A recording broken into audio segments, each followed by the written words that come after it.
Fast, focused, and fearless. Here's everything you need to know as you jumpstart your day. I'm Pauline Verzosa.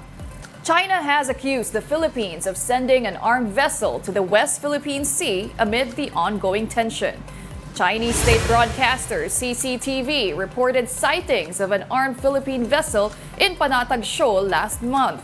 However, the report lacked any photos or videos supporting China's claim. This claim surfaced as President Bongbong Marcos emphasized our rightful claim to the West Philippine Sea. In his keynote speech in Singapore, Marcos vowed to protect Filipinos amid the ongoing rift with China. If a Filipino citizen is killed by a willful act, that is, I think, very, very close to what we define as an act of war, and therefore we will respond accordingly. Well, for the first time ever, Ukrainian President Volodymyr Zelensky is in Manila. Now let's get more details from mobile journalist Julie Baiza. Julie, good morning. What can we expect from this historic visit of Ukrainian President Volodymyr Zelensky here in the Philippines? Good morning, Pauline. President Bongbong will meet with President Volodymyr Zelensky this morning. Zelensky came from Singapore, where he made an appearance at the dialogue yesterday. The Ukrainian president expects to personally invite the summit hosted by Switzerland this month. This is to discuss the three-year war against Ukraine. Recall that in a telephone conversation last year, Marcos and Zelensky have talked about the war in the Eastern European nation. Zelensky then thanked Marcos for supporting the sovereignty and territory of his country. Yes, Julie, your line is a bit choppy, but we did understand, or we heard rather, that President Zelensky will personally be inviting PBBM to this peace summit hosted by Switzerland this month, this June, no?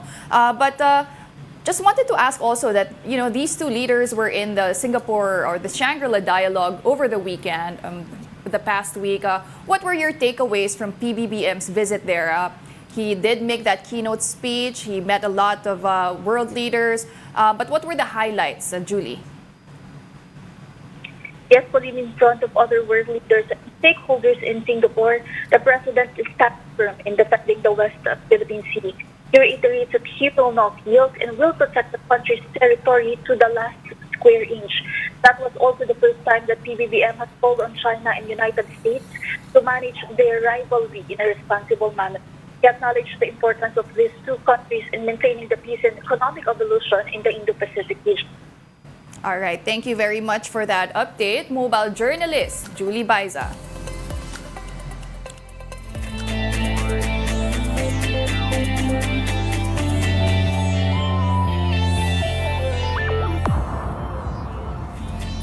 Now on to sports. Two Pinoy boxers have punched their way to the Paris Olympics 2024.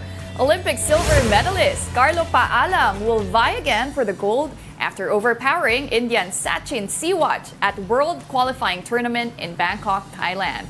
Paalam won via unanimous decision in the men's 57-kilogram division.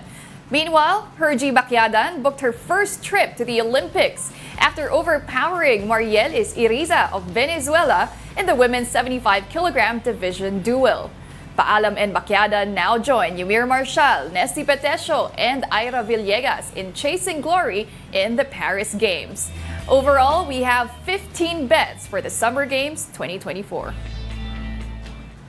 The deployment of a missile system for exercises in the northern Philippines. Beijing says this was severely damaging regional security and stability. And headline inflation likely quickened for a fourth straight month in May.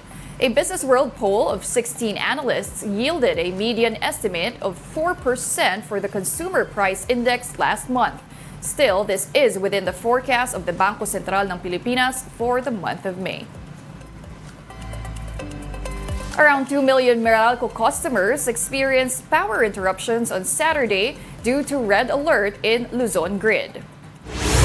Meralco implemented manual load dropping that resulted in rotational power interruptions for an average of 1.5 hours. Affected areas include parts of Batangas, Bulacan, Laguna, Pampanga, Rizal, Quezon, and Metro Manila. Meralco apologizes for the inconvenience caused by the power interruption. As of June 2, Sunday, the Luzon grid is under normal. Due to El Niño, many of the Aeta farmers in Pampanga incurred losses. But even now in the rainy season, they fear that their hardships may continue. Mobile Journal Francis Orsio has the story.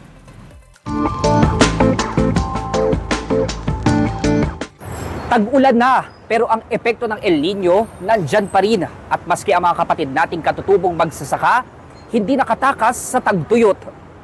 Dehado at lugi. Ganyan inilarawan ni Tatay Ricardo ang naging sitwasyon nila nitong kasagsagan ng El Niño. Dahil yan sa mga nasayang na tanim, bunsod ng natuyong lupa at kakulangan sa patubig. Isang katutubong Aeta at magsasaka si Tatay Ricardo sa Sitio Camatsile, Florida Blanca, Pampanga. Talagang mahirap, lalo na itong nakarang sobrang init yung panahon. Kahit yung mga pananim na mga saging, mga gabi, yung mga bagong tanim, pumutok yung mga bini. Bukod sa saging at gabi, tinamaan din ang mga tanim na kamote, kalabasa at iba pang gulay. Kaya ang puhunang 20,000 sa pagsasaka para sa lupang hindi pa aabot ng 1 ektarya na uwi sa pagkalugi. Doble dagok pa ang kawalan ng irigasyon at patubig mula National Irrigation Administration. Yun nga lang, kahit na magsisimula na silang magtanim ngayong tag-ulan, mukhang malulugi pa rin daw sila. Dagdag pasanin din kasi sa kanila ang kulang na suporta ng gobyerno para maidala ang kanilang tanim sa merkado. Kaya kung di nabubulok ang naani, ibinebenta na lang ng palugi. Kaya ang mungkahi talaga namin, halimbawa si DA para sa mga farmers namin sa Upland, magkaroon siya ng Sustainable Upland Agricultural Development Plan. Ito raw ay para matutukan ang mga pangangailangan ng mga magsasakang Aeta na nasa bundok. Kasabay naman ng pamamahagi ng tulong ng Alagang Kapatid Foundation sa mga katutubong Aeta, na mahagi rin ng mga binhi at libreng seminar workshop sa pagsasaka ang Department of Agriculture.